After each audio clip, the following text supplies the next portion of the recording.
ગુજરાતમાં આપનું સ્વાગત છે। આપ રૂપિયા લઈને ટિકિટ આપે છે। આંદોલનના સાથી મનીષ બ્રહ્મભટ્ટનો અરવિંદ કેજરીવાલ પર ગંભીર આક્ષેપ। સોશિયલ એક્ટિવિસ્ટ અને એક સમયના અરવિંદ કેજરીવાલ આંદોલનના સાથી મનીષ બ્રહ્મભટ્ટે જનતા સરકાર આંદોલનની શરૂઆત કરવાની જાહેરાત કરી છે। તેમજ અરવિંદ કેજરીવાલ પર ગંભીર આક્ષેપો પણ કર્યા છે। અરવિંદ કેજરીવાલ અને આપ રૂપિયા લઈને ટિકિટ આપતી હોવાનો પણ મનીષ બ્રહ્મભટ્ટ દ્વારા દાવો કરવામાં આવ્યો છે। પ્રજાની વાત કરીને અરવિંદ કેજરીવાલ પ્રજા સાથે વિશ્વાસઘાત કરતી હોવાનો ગંભીર આક્ષેપ પણ કરવામાં આવ્યો છે।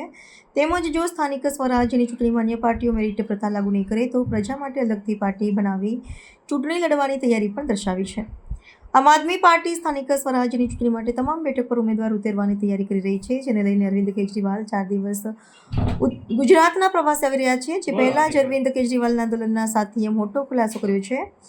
અરવિંદ કેજરીવાલ પ્રજાના બદલે રૂપિયા લઈને ચૂંટણી લડવા માંગતા ઉમેદવારોને ટિકિટ આપતા હોવાનો દાવો અરવિંદ કેજરીવાલના આંદોલનના સાથી મનીષ બ્રહ્મભટ્ટે કર્યો છે।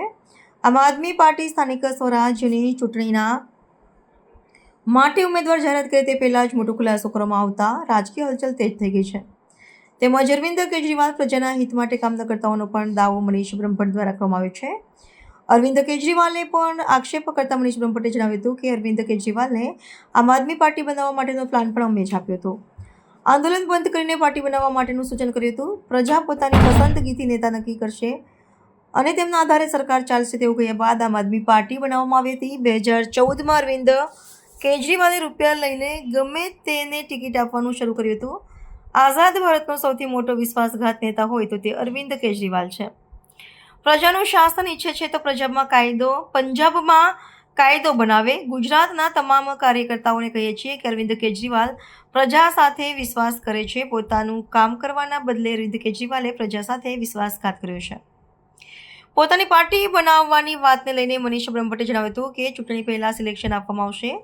10 ટેકેદાર હોય તો તે ઉમેદવાર નોંધાવી શકે છે। એક વિધાનસભામાં એક ઉમેદવાર 10 ટેકેદારને સાથે રાખીને સ્થાનિક લોકોની સમસ્યાને રીલ બનાવશે અને તે સોશિયલ મીડિયામાં મૂકવામાં આવશે। દરરોજ 30 લોકો ઘર સુધી પહોંચવામાં આવશે, જે બાદ બીજા રાઉન્ડમાં સામાજિક પસંદગી આપવામાં આવશે। સમાજના મત ખેંચવા માટે ટિકિટ આપવામાં આવે છે, જે પછી કોઈ પણ પ્રજાનું સાંભળવા નથી અને તે નેતાઓ પછી પાર્ટીના થઈ જાય છે। દરેક સમાજને પોતાની બેઠક પરના યોગ્ય વ્યક્તિ શ્રેષ્ઠ વ્યક્તિ પસંદ કરવાની તક આપવામાં આવશે। સમાજ નક્કી કરશે તેને ટિકિટ આપવામાં આવશે। ખુલાસો આપણે કરવાનો છે અને આ ખુલાસો જો લોકો સુધી પહોંચે છે તો તમે બધા પ્રેસ કોન્ફરન્સ પછી કહેશો કે ખરેખર હવે જ સાચી લોકશાહી અને સાચી આઝાદીની અનુભૂતિ લોકોને થશે।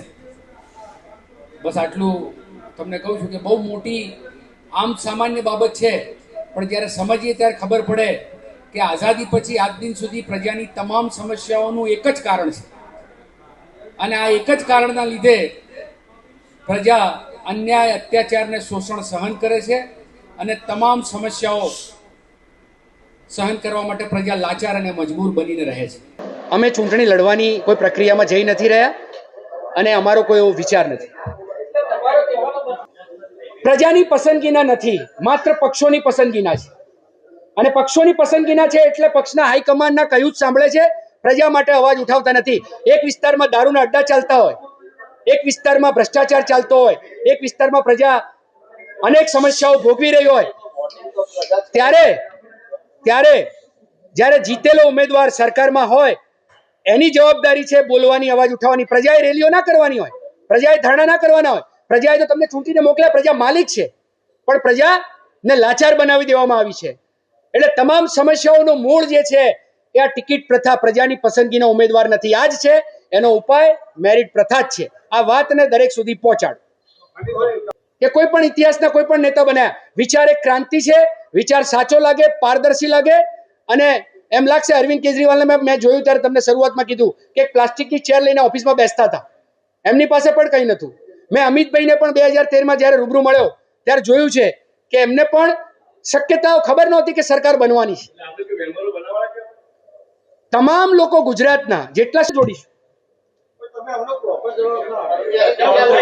પાર્ટીમાંથી પોતાની પાર્ટીમાં આવ્યા હોય એવા કાર્યકરોને ટિકિટ આપવામાં આવે છે। એક પત્રકારને ટિકિટ આપવામાં નથી આવતી, એક વકીલને ટિકિટ આપવામાં નથી આવતી, એક ખેડૂતને ટિકિટ આપવામાં નથી આવતી જે કોઈ પક્ષનો કાર્યકર નથી પરંતુ દેશભક્ત છે। એક પત્રકાર જ્યારે ઈમાનદારીથી પોતાની ડ્યુટી નિભાવે છે, સાચી ખબર લોકો સુધી પહોંચાડે છે, ત્યારે ભલે કોઈ પક્ષનો કાર્યકર ના હોય પણ એ દેશભક્ત છે. એક વકીલ જ્યારે પોતાની ડ્યુટી નિભાવે છે ત્યારે એ દેશભક્ત છે. એક વિદ્યાર્થી જ્યારે પોતાનું કામ દેશ હિતમાં કરે છે ત્યારે એ પણ દેશભક્ત છે. તો તમામ દેશભક્ત લોકોને, તમામ મતદારોને સમાન વ્યવસ્થા, સમાન તક મળવી જોઈએ.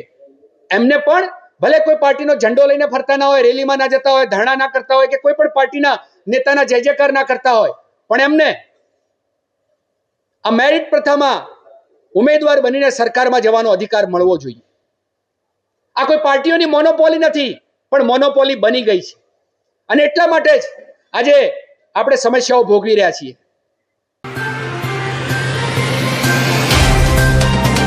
तो व्हाट्सएप, ट्विटर, फेसबुक, इंस्टा जहाँ भी आपका अकाउंट है, इसे शेयर बटन के द्वारा वहाँ पर शेयर करें